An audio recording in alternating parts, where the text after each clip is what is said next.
Okay, the yes and no of love. And you're going to be familiar with some of what I'm talking about here today, but I chose this photo that I'm using here because it's a stream. It's a close-up of a stream of water. And I think this is a really good image to have because a stream is something that flows. It's always pouring in and it's always giving at the same time. There has to be an equal coming in and equal letting go. And that's an important idea to hold. If we think of love as working through us in this same way, it's a flow. And one of our jobs in affirming love, affirming divine love working through us, is the idea of being willing to let go. And the thing that we are to let go of is mostly the inner state of mind that we are experiencing. If we're in a situation that is challenging to us, we will have reservations, we'll have fear, we'll have just some of the normal human emotions that we go through when we're dealing with unknowns. And so as you think of what I'm talking about here today, think of the internal experience that you're having at this time and whatever it is you're dealing with. All of us have something in our life that we're working to let go.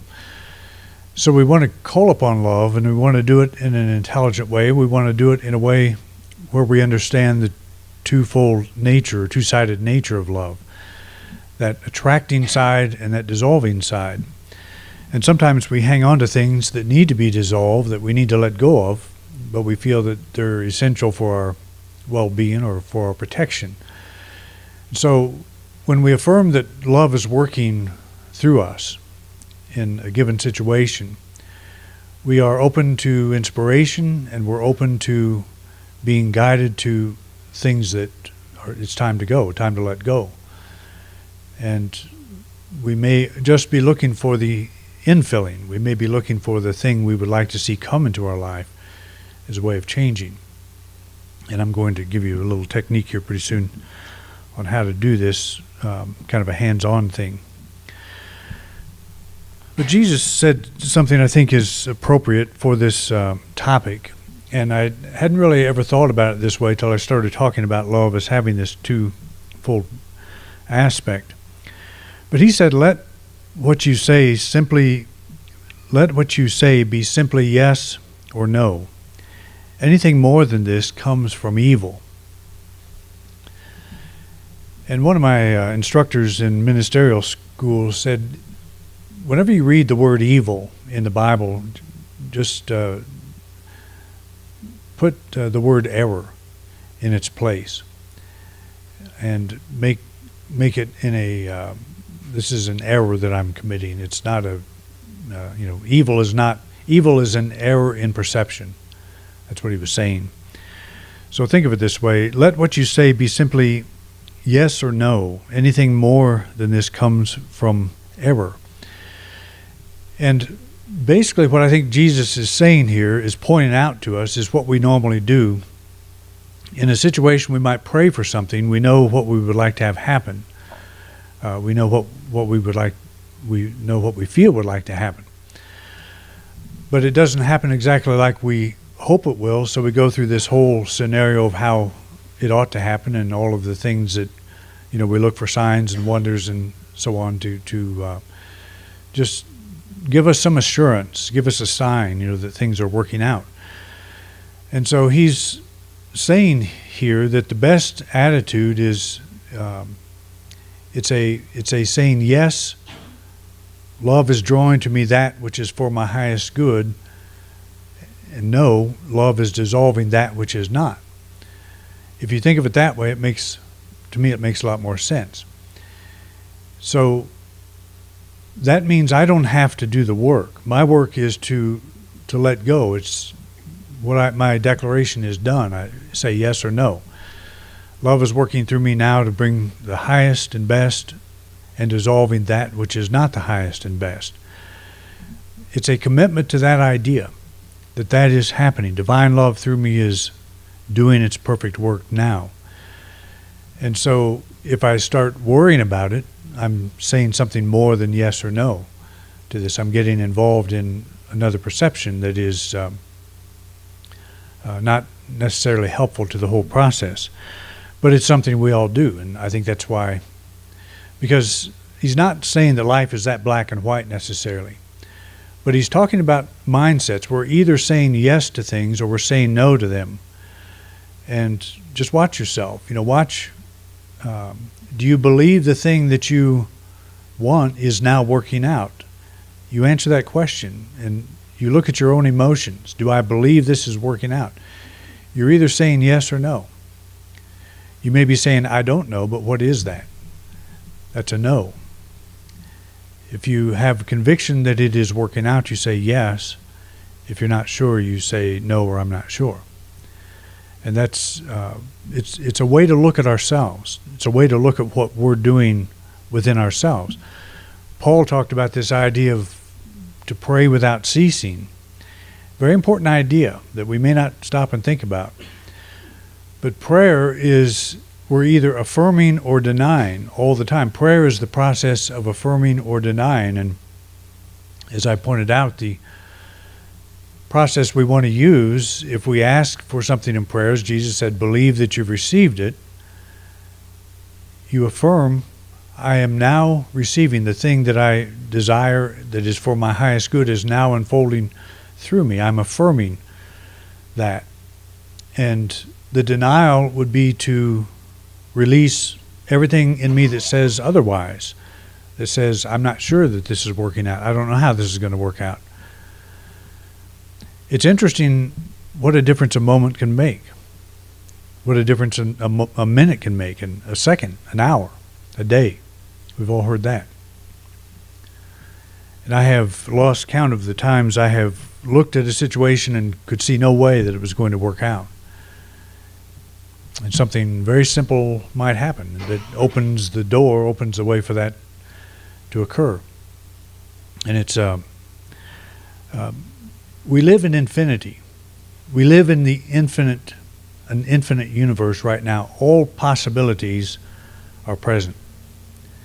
And that's a difficult thing to say, because we are looking at life through the tunnel vision of our own consciousness.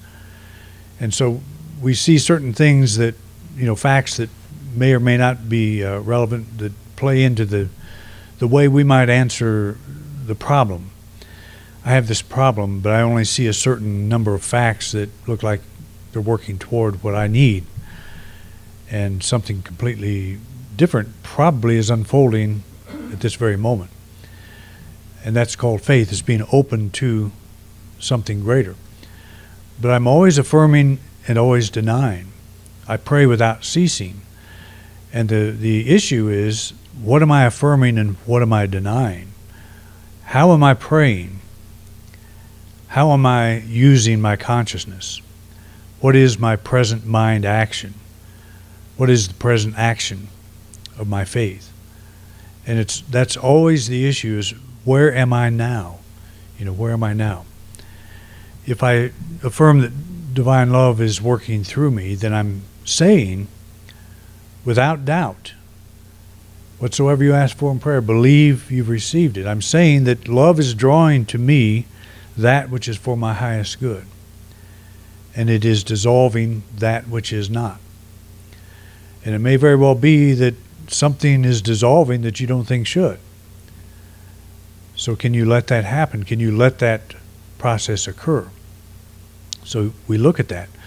But saying things like this is a way to put a benchmark in your mind of how you're dealing with any given situation on a moment-by-moment basis. If we say we have let something go, and then we find ourselves trying to figure other things out about the thing we've let go, then we really haven't let it go. So we just keep that in our minds, because we are praying without ceasing. We're affirming something, we're denying something. And we just want to make sure that we're affirming and denying the thing that is in harmony with what it is we want to experience. God as love draws to us that which is for our highest good and dissolves that which is not. Absolute freedom from the mental and emotional chains of fear and regret is the natural condition of our soul. You ask the question, what is my highest good? And this is the answer I would give. It's absolute freedom.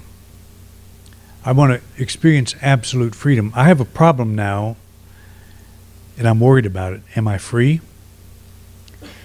The answer to that question obviously is no, I'm not free. I'm bound by fear.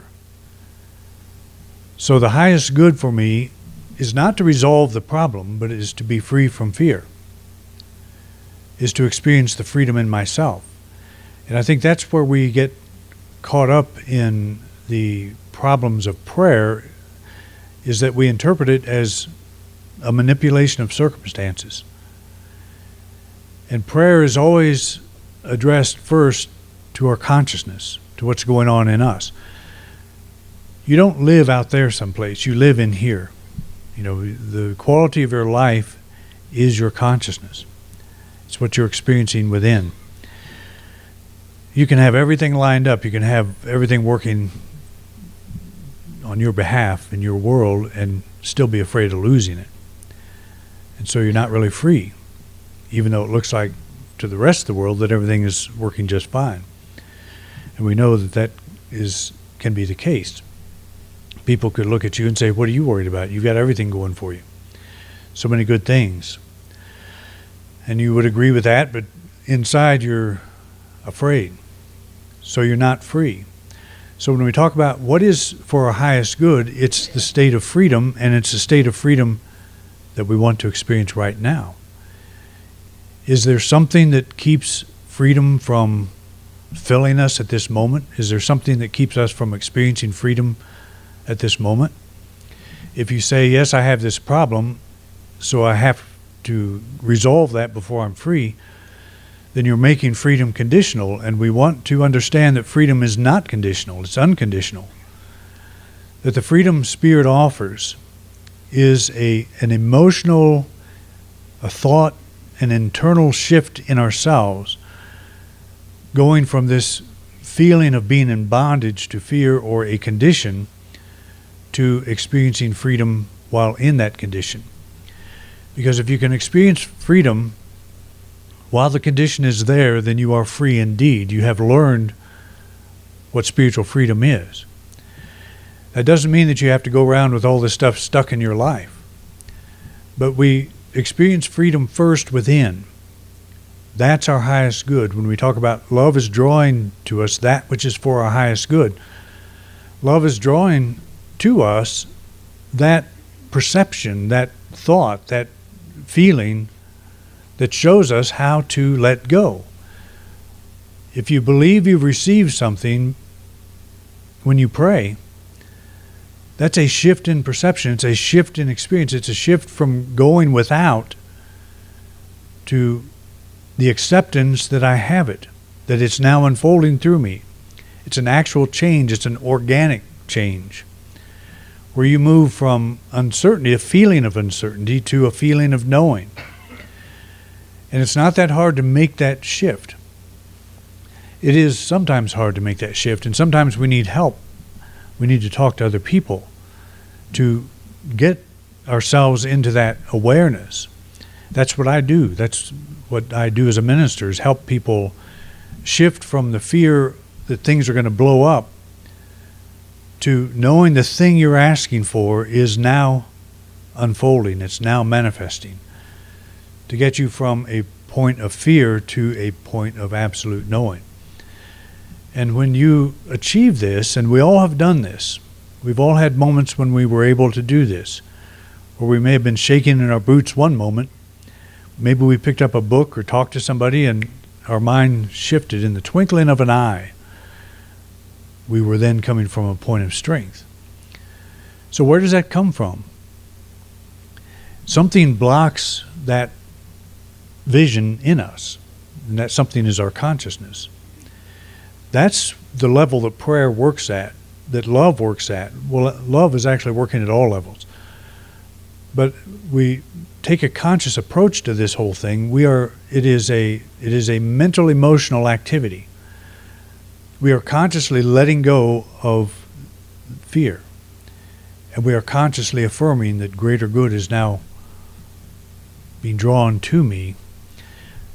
But it's on the consciousness level first.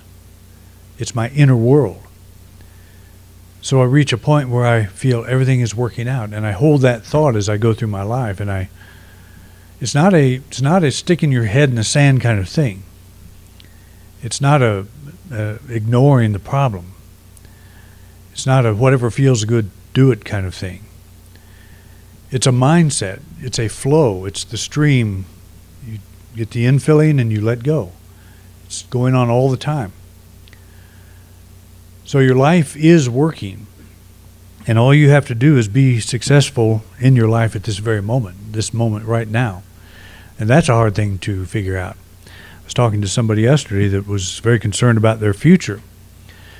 And that's a very stressful thing, to try to work out your whole future today. Have any of you ever tried to do that? We got one honest person here. I have done it. That's the tendency. You want to work it out from now on. And that's the whole fallacy of enlightenment. One of these days I'm going to attain spiritual enlightenment.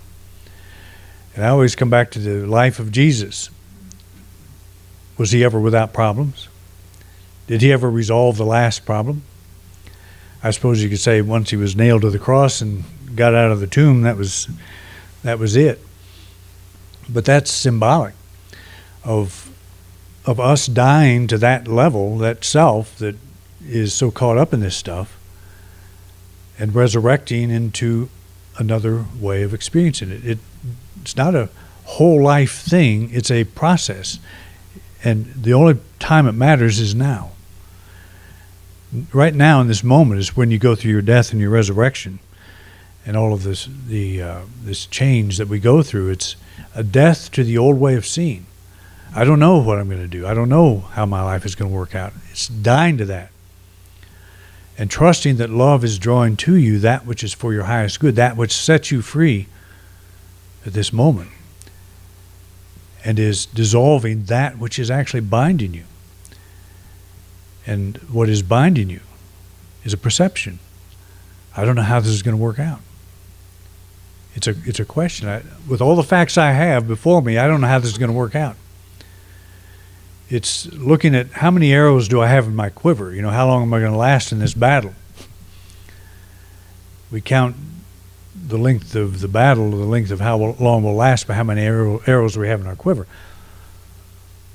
When in truth, that's not the deal. You know, it's like David confronting Goliath. They covered him with all this armor, thinking that this is how you fight battles, you know, and he felt very awkward with this stuff. He couldn't do it, and he was going to go out and fight this giant. He did it the way he knew how to do, with a sling and 5 smooth stones. A completely different way. It's like that made no sense. You know, there was no one that was big enough to fight this giant. But David's view, and he was fighting on behalf of the truth, according to the story, that he was the rightful heir to this land this giant was standing in front of. So what land are you heir to? And that is freedom. Freedom in this moment. And what is this giant that's standing there shouting things, taunting you? And you're looking at how many arrows you have in your quiver, which is the wrong place to look. You have the ability to let love work through you, to know that love is working through you, to dissolve, to draw to you that which is for your highest good. You think Israel would have thought David was the answer to their prayer? They laughed at him. But he was the answer. And not only that, it was just David and 1 stone, not 5. He picked up 5. Guess he needed a little backup too. But the point of that is the answer doesn't always look like what you're expecting. And to them it surely didn't. And Goliath, the problem, you know, he wasn't prepared for a David. And that's how this whole thing works. We're not trapped, but we get ourselves out of that emotional pit first. That's the first place that prayer really it begins, is we see in ourselves, we know in ourselves that love is drawing to us that which is for our highest good right at this moment. That is the perception of freedom, the way to see and know freedom in this moment. And it is dissolving, or I'm willing to let go of all of the energy that says otherwise, the fear and the negativity. As we acknowledge the working of divine love in any troubling situation, we are affirming this attracting and dissolving action at all levels. And we don't really have to concentrate on any of them. It's just a matter of knowing, accepting that love is drawing to us that which is for our highest good and dissolving that which is not. We're open to it in our circumstances, our attitudes, and our feelings toward the situation. But I've been focusing this morning on the inner aspect of this, which I think is the most important. But we also keep our eyes open to what our circumstances are doing. If there's an opportunity to do something, take it. If something opens up, don't be like the person that wouldn't be rescued from the flood, sitting on the roof of their house by a helicopter because God was supposed to do it. Helicopters are answers to our prayers as well. So don't look for specifics necessarily, but don't be afraid when a specific shows up. Don't be afraid to say that is what I'm looking for. That's how this is going to unfold. And don't kid yourself that once you get through this one, and you will, because you've been through all the rest that you had in your life, you made it this far, you're going to get through this one as well. This will be behind you one day. Don't think that just because you get through this one, you're going to, reach the holy promised land. What happened to Israel when they got to the promised land? They were immediately confronted with problems. The problems never stopped. And if you are a living being, which I assume most of you are, you're never going to get to the end of this. So we take what is in front of us today and we use this as our lesson, as our way of practicing these principles. It's very important to do that. We make a lot of promises to God. If I just get through this, God, I'll do anything. And we will get through it. You're going to have to be true to your word, because you will get through it.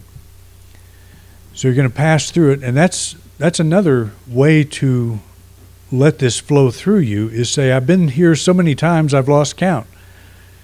What makes me think I'm not going to get through this one? How many times have you felt doubt and fear in your life? How many situations have you been in where you have experienced doubt and fear and it looked like there was no answer? That's part of life. It's just part of what we do. And the next question is, how many times have you gotten through it? And the answer to that is every single time.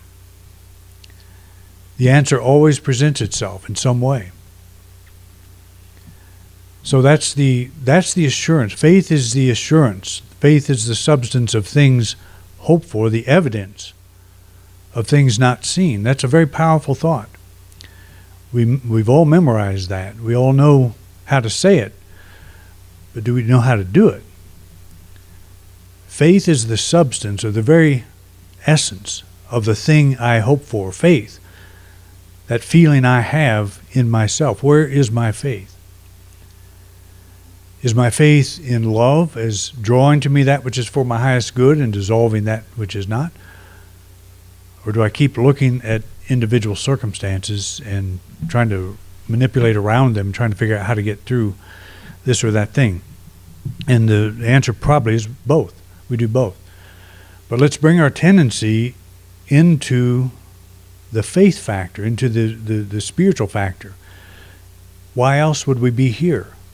Why else would we be reading about this stuff? Why else would this be appealing to us if it doesn't work in our life? That was one thing that Beth and I did when I was applying. When I applied for ministerial school, I had no money, or we had no money, and we didn't know how we were going to get through it. And we had a little bit of money saved up. Another person had a problem, in their life, and we felt like we wanted to help, so we gave them that money that we had saved up for school. And so I absolutely did not know how I was going to pay our way through school, pay our tuition and all that stuff. And it turned out the person that we gave the money to gave the money back, thanked us, and paid our tuition. So it was an act of faith that my feeling was, if this is right, it'll work out. The way will be shown. And I can assure you that was, the whole time was very thin. That whole time we spent in ministerial school, we had 2 little babies, and it was just an extremely difficult time. And looking back, I don't know how we got through it. I don't know how we did it. But we did it one day at a time. And I've had a lot of times where I doubted, and not only then, but now. We had a split in the church a couple of years ago, and we're still experiencing that. And all of these kinds of things bring up to you. You think, I've been through all this. I've experienced enough of this. Don't you think, God, I have learned by now that I don't need to go through this again? And God doesn't say anything, just kind of hangs out. But here it is. So what do you do with it? It's a situation where you feel like you're being robbed of something when that's not really true. You're being given the opportunity to know the truth, to exercise your faith again. You don't exercise faith today and that's going to last the rest of your life. I wish it worked that way, actually, because I'd take those days I have absolute faith and bank on those, put those in my savings account. Life is a now thing. So when we say love is drawing to me that which is for my highest good and dissolving that which is not, that means right now. I bring my full awareness to this now moment when I make that kind of affirmation. But here's a little practice, and you're probably familiar with it. When I was introduced to this, it was called the Lord's Sugar Bowl, but I'm calling it Love Sugar Bowl. Take a container like an empty sugar bowl, an empty container of some kind. It can be anything. It could be a coffee can or whatever. And let that be your place where you're going to release. And that is, you're going to write down on a note the thing you want resolved. You're going to write that out in a way that is clear to you, that you understand, and that addresses your issue. There's nothing wrong with admitting that you're afraid, or that you're concerned, or that you don't know what to do. There's nothing wrong with that. That's absolutely a good thing. If you're in a hole, admit you're in a hole so you can get out of it. So you start there, but this is a way to take a container like a sugar bowl, write down your issue, the thing you want resolved, fold it up, put it in the sugar bowl, and say, I have turned this over to love. And every time you think of this problem, remind yourself, I've turned this over to love. Love is drawing to me that which is for my highest good and is dissolving that which is not. Memorize that. So I have turned this over. I have made that decision. I've done something. And do this every time you think about it until it's resolved. We have a prayer box back in the back there, a wooden box on the table there. It's the same idea. You've got a prayer concern, write down what it is that you want resolved, put it in the prayer box, and let that be your decision to agree that love is now dissolving everything, or is drawing to you that which is for your highest good and dissolving that which is not. That's the purpose of a prayer box. It's a shift in your consciousness, a shift toward the solution. And this is a very simple technique, but it's a very powerful one. I was going through some old notes, and I found, the first time this was introduced, I found an old note, a yellow note that told about it. And I thought, well, that was a good idea. And I pulled it back out and did it. And it's a it's a technique. But if you cooperate with the technique, and this is what techniques are for, they're reminders of a principle. I let this go. I turn this over to law. I've done something. I have come to believe that what I have asked for in prayer is now mine. And that's a pretty powerful thing. So the whole point is to keep you there. Keep yourself there in that greater good. So thank you for coming out, and go whoever you're for today. Hope your team wins and that the rest of your life is just perfect because of that.